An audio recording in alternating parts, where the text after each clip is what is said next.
through silence. That's the only way I can discern what God's will is for me today, and I try to do that on a daily basis. I need His guidance in everything. I'm a recovering person. I'm an alcoholic and drug addict. This is the Best of the Week on Relevant Radio. Today on the program, we're going to talk about silence, why it's so good for your life of faith.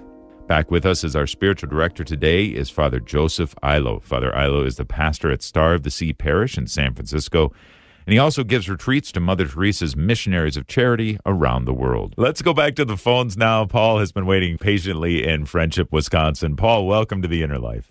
Yeah, I find that through silence.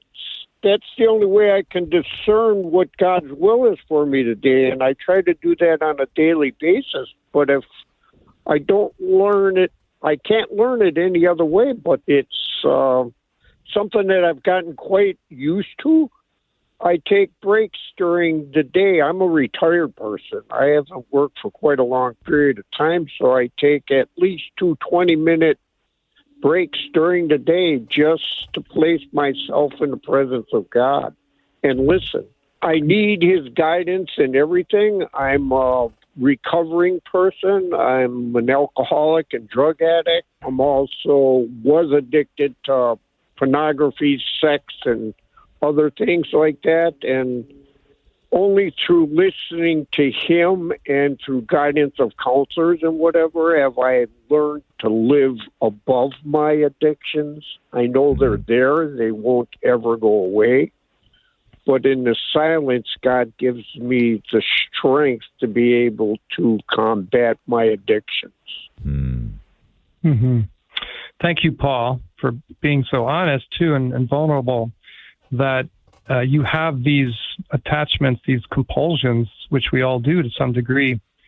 And God bless you for being courageous enough, allowing God's grace to really rip those out of your life. Now, as you say, they're always there, but you've detached from them. You've allowed God to remove them. And so you have an emptiness in your life that you had tried to fill up with those things.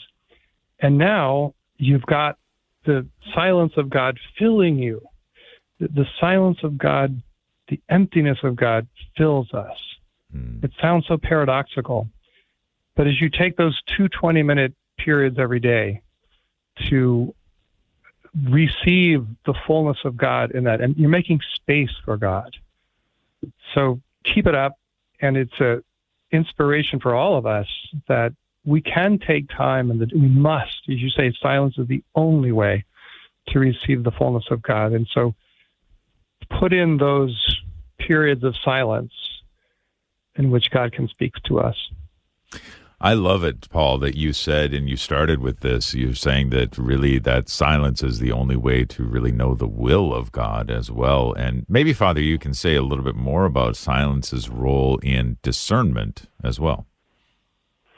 Right. Coming back to what Mother Teresa would often say, that only in the silence of the heart God speaks. It's the only way. So we cannot hear the will of God. There was a young man who came to Mother Teresa asking help with his vocation. He says, I don't know whether to be a priest or a layman. She said, okay, I want you to spend 3 hours a day in silence before the Blessed Sacrament, and then come and talk to me when God talks to you. And so he did this for 9 months, and he finally got the answer. But it became so crystal clear to him. He was called to the priesthood, but he never would have heard that had he not done a 9-month retreat, basically. So I was vocations director for a few years for my diocese, and the biggest enemy was noise to a vocation. Wow. I mean, God is calling. God is calling more priests than we can imagine, and religious, and more saints, more lay saints. Why are we not having strong marriages and the good priests that we need? Well, it's because the men and the women are not hearing the voice of God. Their mind is full of the world, full of other things, and God's not going to force His way into our minds and our hearts. So as Paul said, silence is the only way to hear the will of God. Yeah. Yeah. The biggest enemy to vocations is noise. I heard you say it. That is a staggering quote, and so I'm going to be carrying that one around. The biggest enemy to vocations is noise. And if that's true when we're talking about state and life vocations, as obviously you as vocations director we're talking about, how much more so in the day-to-day life when we're discerning what God would have us do today. And if we fill ourselves with noise, then there's going to be a deafness toward the voice of God, isn't there? Right, because vocation comes from the word voice, right? Vox in Latin, or vocal. Yeah. So vocation is a voice. We just cannot hear that voice if other voices are drowning it out. This entire episode of The Inner Life is on the Relevant Radio app. The Relevant Radio app is completely free and updated daily with fresh articles, podcasts, and prayers. Don't delay. Download the app today. And thanks for listening.